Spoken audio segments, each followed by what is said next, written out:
Hello बच्चों, पिछले chapter में 10th क्लास के इकोनॉमिक्स में आप लोगों को हमने डेवलपमेंट के विषय में बताया। उस चैप्टर से रिलेटेड कुछ क्वेश्चन भी हमने आपको दिया है जो आपको करना है। आज आपको एक नेक्स्ट चैप्टर अगला जो है वो शुरू करते हैं और वो है सेक्टर 7 इंडियन इकोनॉमी, यानी भारतीय अर्थव्यवस्था के क्षेत्र। और भारत में क्या पूरे वर्ल्ड में जो इकोनॉमिक सिस्टम है उसमें 3 सेक्टर्स यानी 3 क्षेत्र पाए जाते हैं। और वो क्षेत्र है प्राथमिक क्षेत्र, द्वितीय क्षेत्र और तृतीय क्षेत्र, यानी प्राइमरी सेक्टर, सेकेंडरी सेक्टर और टर्टियरी सेक्टर। तो प्राथमिक क्षेत्र को एग्रीकल्चरल सेक्टर के नाम से भी जाना जाता है। इसके पीछे कारण है और इसके पहले बताते हैं। और सेकेंडरी यानी द्वितीय क्षेत्र को मैन्युफैक्चरिंग सेक्टर के नाम से जाना जाता है और तृतीय क्षेत्र को सर्विस सेक्टर के नाम से जाना जाता है। अब प्राथमिक सेक्टर को एग्रीकल्चरल सेक्टर के नाम से इसलिए जाना जाता है क्योंकि उद्योगों के लिए अधिकांशतः कच्चा माल यहीं से प्राप्त होता है, यानी कृषि से ही उद्योगों के लिए अधिकांशतः कच्चा माल प्राप्त होता है। और भारत जैसे विकासशील देश में तो इस सेक्टर का बहुत ज़्यादा योगदान है। जैसे मान लीजिए बिस्किट का एग्जाम्पल देते हैं, पिछले वर्ष भी आप लोगों को हमने दिया था। बिस्किट आप लोग खाते हैं, ब्रेड खाते हैं, लेकिन क्या आप लोगों ने सोचा है कि बिस्किट और ब्रेड कैसे बनता है, इसके लिए कच्चा माल कहाँ से उपलब्ध होता है? आपको हमने बताया था कि बिस्किट या ब्रेड के लिए जो कच्चा माल होता है वो गेहूं होता है। तो इस तरह से जो बिस्किट के लिए कच्चा माल है गेहूं, वो इसी सेक्टर से उपलब्ध होता है। और दूसरा जो सेक्टर है मैन्युफैक्चरिंग सेक्टर यानी उद्योग, इसको मैन्युफैक्चरिंग सेक्टर इसलिए कहा गया क्योंकि कच्चा माल जब यहाँ पहुँचता है तो उसको परिष्कृत करके एक नया प्रोडक्ट में कन्वर्ट किया जाता है जो उपयोग में लाया जाता है। यानी कि जब गेहूँ यहाँ पहुँचता है तो उसकी पिसाई होती है, फिर उसमें और सारे एलिमेंट्स मिलाए जाते हैं, बिस्किट तैयार किया जाता है और तब जा कर के उपयोग में लाया जाता है। तीसरा सेक्टर जो है वो सर्विस सेक्टर के नाम से जाना जाता है और इस सेक्टर के अंतर्गत परिवहन, ट्रांसपोर्ट और संचार के साधन आते हैं। अब वर्तमान समय में ये जो तृतीय सेक्टर है या शुरू से ही इन दोनों सेक्टर्स को अपनी सहायता पहुंचाता आया है या पहुंचा रहा है। जैसे मान लीजिए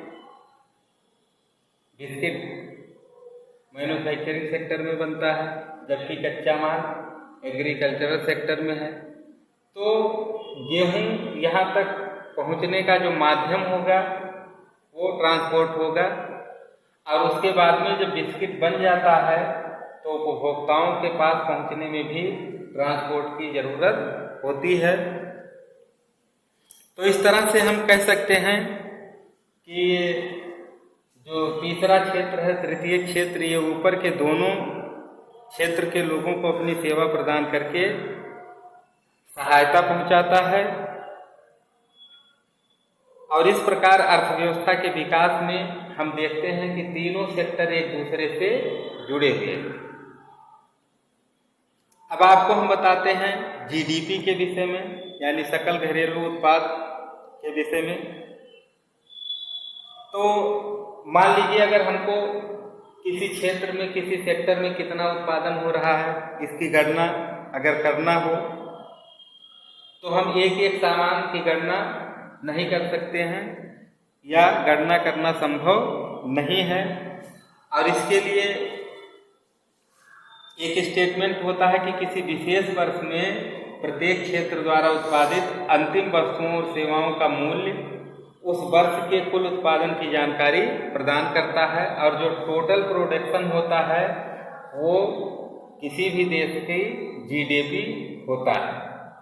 अब ये कैसे करते हैं, मान लीजिए जैसे एग्जाम्पल के तौर पर एक आटा मिल को एक किसान यानी इस क्षेत्र से 8 रुपया किलो गेहूं बेचा जाता है। अब आटा मिल वाला 8 रुपया किलो गेहूं खरीदता है, उसकी पिसाई करता है, और बिस्किट बनाने वाली फैक्ट्री को 10 रुपया किलो के हिसाब से वो आटा बेचता है। बिस्किट कंपनी बिस्किट की मान लीजिए 4 पैकेट बनाती है बिस्किट 1 किलो आटे से, और 60 रुपये में बेचती है। तो यानी टोटल जो वस्तु की कीमत हुई वो 60 रुपये मानी जाती है।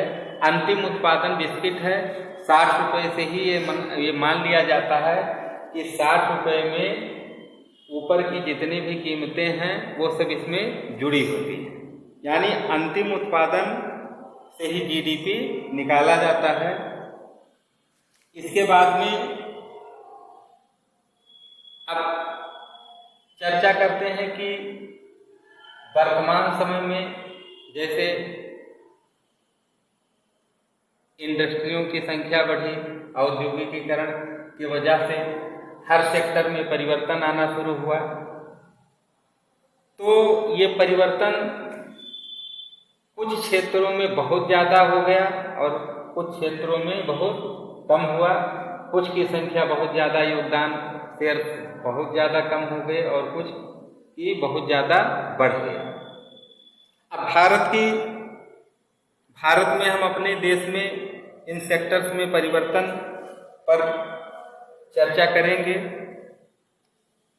तो स्टार्टिंग में, और भारत ही नहीं हर देश में के विकास में शुरू में स्टार्टिंग में इस क्षेत्र से रिलेटेड लोगों की संख्या सबसे ज़्यादा होती थी, यानी प्राथमिक क्षेत्र से यानी कृषि से लोग सबसे ज़्यादा जुड़े होते थे, आज भी जुड़े हैं। और भारत में तो लगभग शुरू में स्टार्टिंग में 85% आबादी टोटल देश की कृषि कार्यों से जुड़ी हुई थी। लेकिन जैसे जैसे इसमें भी नई नई टेक्नोलॉजी का इस्तेमाल किया गया, उत्पादन बहुत ज़्यादा बढ़ा। जब उत्पादन बढ़ गया तो अब भाई जितनी ज़रूरत है अनाज की उतना तो अपने पास रखेंगे, और ज़रूरत से ज़्यादा जो अनाज उत्पन्न हो गया उसका क्या करेंगे। तो उसके लिए उनको किसी स्टोर में रखने की ज़रूरत महसूस हुई, यानी ऐसा जगह जहाँ गेहूं का भंडारण किया जा सके। और उसके लिए अब गेहूं का भंडारण करने के लिए, ले जाने के लिए, इकट्ठा करने के लिए ट्रांसपोर्ट की जरूरत पड़ी। और जैसे जैसे औद्योगिकीकरण को बढ़ावा मिला, लोग इस क्षेत्र को छोड़ करके इन सेक्टर्स की तरफ बढ़ना शुरू कर देते हैं, आकर्षित होना शुरू कर देते हैं, यानी गांव से शहरों की तरफ आना शुरू कर देते हैं। आपको हमने पिछले साल ये भी बताया था कि शुरू में किसी भी देश की जो विशेषता होती है इकोनॉमिक सिस्टम में, उसमें होता क्या है कि गांव का आकार शुरू में बड़ा होता है, शहर का आकार छोटा होता है। लेकिन धीरे धीरे जैसे जैसे डेवलप होता है, विकास होता है, गांव का आकार छोटा होता चला जाता है और शहरों का आकार बड़ा होता चला जाता है। तो ऐसे में एक सेक्टर किसी सेक्टर को पीछे छोड़ देता है और वो आगे निकल जाता है। और भारत में भी यही कंडीशन हुआ। ये तीसरा जो सेक्टर सर्विस सेक्टर का रहा, वो सभी सेक्टरों को पीछे छोड़ते हुए आगे बढ़ जाता है। और भारत में हम तीनों सेक्टर की जब तुलना करते हैं तो प्रारंभ में प्राथमिक सेक्टर का महत्व सबसे ज़्यादा था, लेकिन 2013 में हमारे देश की जीडीपी काफ़ी बढ़ी। रिलेटेड तो वैसे ही हैं, लोग एक दूसरे क्षेत्र से जो संख्या थी जुड़ने की वो ऐसे ही जुड़े हुए हैं, लेकिन 2013 आते आते हमारे देश की जो जीडीपी थी वो बहुत ज़्यादा बढ़ी। लेकिन इसमें तृतीय क्षेत्र का ग्रोथ अभूतपूर्व तरीके से सबसे आगे बढ़ गया। यानी इसके पहले आप ग्राफ में देखेंगे तो जो जीडीपी के बढ़ने में तीनों सेक्टर्स के योगदान पर चर्चा करते हैं, शेयर्स की चर्चा करते हैं, तो शुरू में इस क्षेत्र का योगदान सबसे ज़्यादा था, यानी 40% से ज़्यादा था। इस क्षेत्र का लगभग 10% था और लगभग 50% के आसपास इस सेक्टर का योगदान था। लेकिन उसके बाद में इस क्षेत्र में, इस सेक्टर में काफ़ी गिरावट आई, ये 10% पर रह गया और ये तो लगभग इनमें भी थोड़ा ग्रोथ हुआ 10-5% का, लेकिन इस सेक्टर में अभूतपूर्व परिवर्तन हुआ।